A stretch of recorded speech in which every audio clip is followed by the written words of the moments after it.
Comme vous le savez, avant-hier, le Paris Saint-Germain a perdu 1-0 contre Lens, fait quand même un petit peu exceptionnel. Le PSG a perdu une finale, ce qui n'était pas arrivé depuis longtemps dans l'histoire du PSG finalement, encore plus une finale nationale. Maintenant, ce qui a fait énormément parler d'un autre côté, c'est pas uniquement la défaite, c'est le fait que Bradley Barcola et Ibrahim Mbaye étaient en tribune. Ibrahim Mbaye, c'est un peu moins choquant dans le sens où c'est un joueur un peu moins important du projet parisien. En plus de ça, il semblerait qu'il y ait des soucis avec Luis Enrique. On a vu son traitement. De toute façon, je vous en ai fait une vidéo, n'hésitez pas à aller la voir. Mais pour Bradley Barcola, moi je vais pas vous mentir, j'ai trouvé ça un peu plus choquant. Ça voulait, en tout cas, à mon sens, prouver qu'il était très très proche d'un départ. Et au final, on a eu des révélations du Paris Saint-Germain qui nous a expliqué pourquoi Bradley Barcola n'avait pas participé à ce match. Pourquoi est-ce qu'il ne l'avait même pas mis sur la feuille de match? Parce que vraisemblablement, comme à Aston Villa, si t'as pas envie de le faire jouer, tu te dis, bon, normalement il va partir, donc t'as pas envie de construire ton projet autour de lui, etc. Je peux comprendre. Mais de là à même pas le mettre sur le banc, moi j'avoue que j'avais pas trop compris. En plus de ça, j'ai trouvé que le message affiché à Liverpool qui souhaite le recruter, il est clair. Il est on ne veut plus du joueur. Et donc ça fait pression entre guillemets à la baisse sur son indemnité de départ en fait. Parce que Liverpool, là, qu'est-ce qu'ils se disent? Ils se disent le Paris Saint-Germain ne veut plus de Bradley Barcola.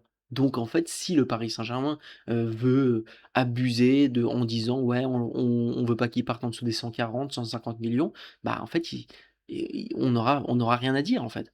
La vérité, c'est qu'on n'aura rien à dire parce que bah, Liverpool, à la place de Bradley Barcola, ils peuvent recruter quelqu'un d'autre, ils peuvent même pas forcément recruter du monde au final. Et après, tu restes sur les bras avec Bradley Barcola, et en plus de ça, t'as Mika Götze, etc.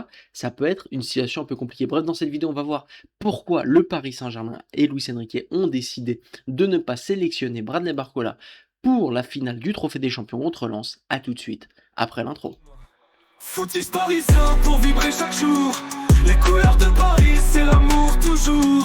Actu déchaîné, prépare-toi au détour. PSG, c'est la vie, la passion, le parcours. Yo yo, yo, petit footix parisien, vous connaissez déjà, premier sur les news du Paris Saint-Germain. Aujourd'hui, quel plaisir de vous retrouver pour vous parler d'un joueur, hein. Pour ceux qui suivent un peu la chaîne, honnêtement, c'était mon chouchou au PSG. Depuis le jour où il a rejoint le PSG, j'ai kiffé.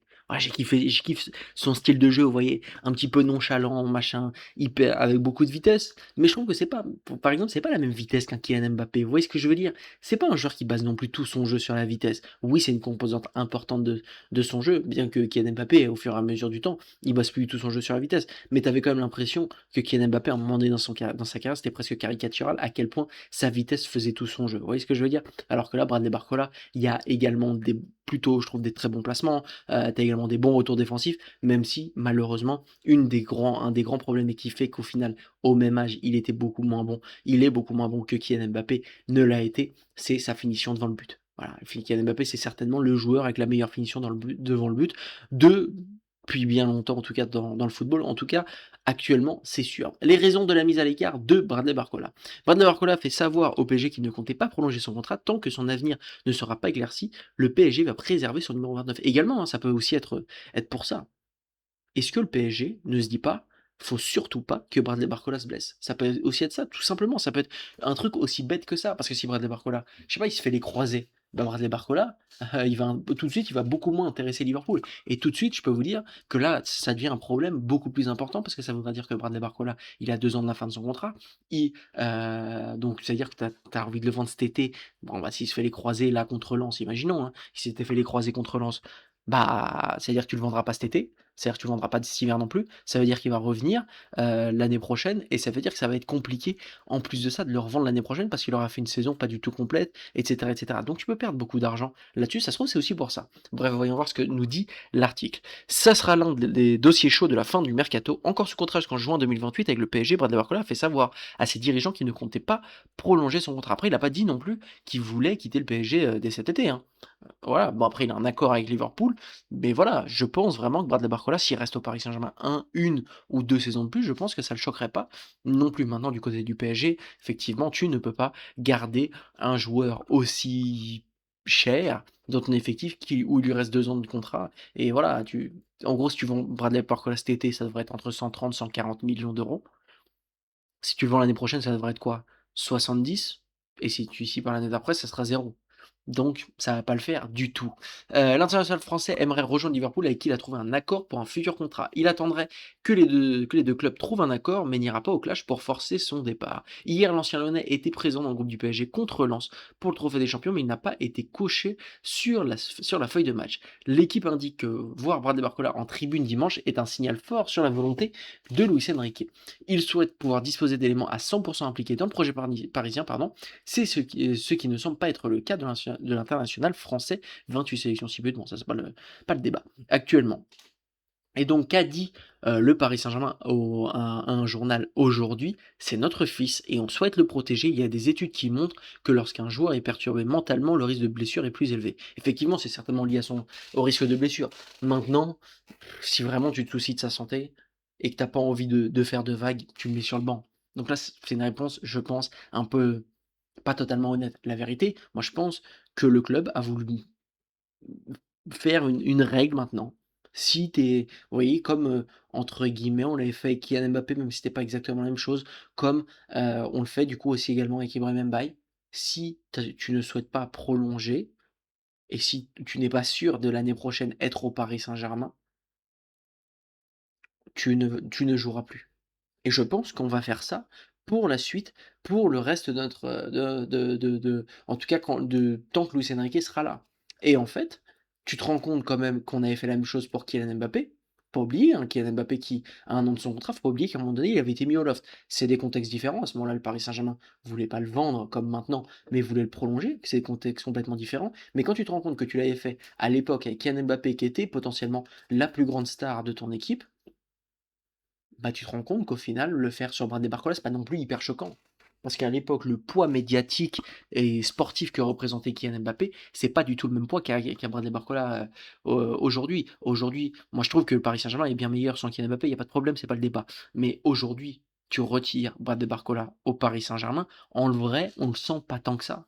Quand tu vois, bon là, ils ont fait rentrer Dembélé. Je pense que Dembélé sera titulaire, Kvara et, Doué seront titulaires certainement, en tout cas lors des premiers matchs de Ligue des Champions, à voir comment ça va évoluer. Mais quand tu vois que tu pourras faire rentrer Mika Götze, Ferran Torres et Akliouche, honnêtement, oui, Bradley Barcola, ça t'assure un peu plus de sérénité parce qu'il a plus d'expérience en Ligue des Champions, mais c'est pas non plus hyper choquant de ne pas l'avoir dans ton effectif. Vous voyez ce que je veux dire? Maintenant, voilà, je pense que c'est le traitement que le Paris Saint-Germain va faire aux joueurs du PSG qui ne souhaitent plus prolonger leur contrat tant que le mercato ne sera pas terminé. Tu envoies un message clair aux joueurs, voilà, si vous voulez quitter, on ne va pas vous retenir, mais on ne va pas non plus améliorer entre guillemets votre carrière. C'est un message qui m'a l'air intéressant. Et en plus de ça, ça m'étonnerait pas non plus qu'un Bradley Barcola et qu'un Ibrahim Mbaye qui sont hyper proches de la sortie ne soient pas non plus hyper impliqués dans les entraînements du PSG. Et on sait à quel point Luis Enrique accorde de l'importance à ses entraînements. On sait à quel point Luis Enrique, mais en fait, il privilégiera toujours un joueur à 100% d'entraînement plutôt qu'un statut. Il en a rien à secouer. Voilà, c'est tout simple. Et donc, voilà, je pense que le PSG, pour le coup, a pris potentiellement une bonne décision. Le seul truc qui me fait peur, c'est que j'ai peur que Liverpool fasse pression à la baisse parce qu'ils se rendent compte que Bradley Barcola n'est plus désiré au Paris Saint-Germain. Maintenant, voyons voir ce que va nous faire Liverpool. Liverpool pardon, va revenir à la charge cette semaine. L'équipe explique que les proches du joueur du PSG le décrivent comme assez calme par rapport à cette situation ces dernières heures. Pas surpris par les exigences de son entraîneur, à Paris on assurait lundi que l'ancien Lyonnais avait demandé à quitter le club pour rejoindre un projet dans lequel il se sentirait plus important. Moi pareil, hein, je suis pas non plus je comprends pas vraiment, cette logique, honnêtement. Je trouve que Bradley Barcola, bah, il est important au PSG. Alors oui, effectivement, on peut le considérer comme un quatrième attaquant du PSG, pas totalement titulaire. Maintenant, faut pas non plus oublier qu'avant sa blessure en mars dernier contre Chelsea, à un moment donné, il était titulaire en Ligue des Champions. Moi, j'aurais pas été non plus choqué que Bradley Barcola, s'il s'était pas blessé contre Chelsea, il aurait pu terminer l'année en tant que titulaire au Paris Saint-Germain. Ça aurait pas non plus été choquant. Donc moi, je trouve que, pour le coup, Bradley Barcola Je trouve que c'est un aveu un peu de faiblesse. Je pense que la suite de sa carrière aurait pu être de gratter une place de titulaire au Paris Saint-Germain. Alors oui, c'est un peu compliqué, surtout quand tu vois la saison l'année dernière que tu as fait avec Visca Kvaratskhelia. Maintenant, bon, Visca Kvaratskhelia nous a parfois aussi habitués à des matchs un petit peu en dessous de son niveau habituel, à l'image de ce qu'il a produit contre Lens. Donc ça pourrait ou ça aurait pu également donner des minutes de jeu hyper précieuses à Bradley Barcola, et on a vu parfois cette année qu'il a pu en bénéficier et être très, très bon à ce moment-là. Du coup, je comprends pas trop l'avis de Brad Barcola. Une version démentie catégoriquement par son entourage qui rappelle avoir simplement indiqué au club qu'aucune prolongation n'était envisageable. Il ajoute que si Paris le décidait, Barcola resterait pour honorer au moins l'une de ses 2 dernières années de contrat. Ce dont la direction parisienne, ne doute pas, avance l'équipe. La mise à l'écart de Brad Barcola doit se poursuivre tant que la situation ne se décante pas. Liverpool, après avoir vu ses offres repoussées, a prévu de revenir à la charge avant la fin de la semaine. Bref, n'hésitez pas à me dire ce que vous en pensez. Si vous trouvez que le Paris Saint-Germain gère bien le cas Bradley Barcola, n'hésitez pas à vous abonner, ça me fait hyper plaisir, ça soutient la chaîne, on arrive bientôt à 2000 abonnés, c'est un truc de fou. Merci à tous les gars, et surtout, comme ça, vous ratez rien des news du PSG. Merci à tous les gars de m'avoir écouté, c'était le Footix Parisien, je vous souhaite à tous une bonne journée.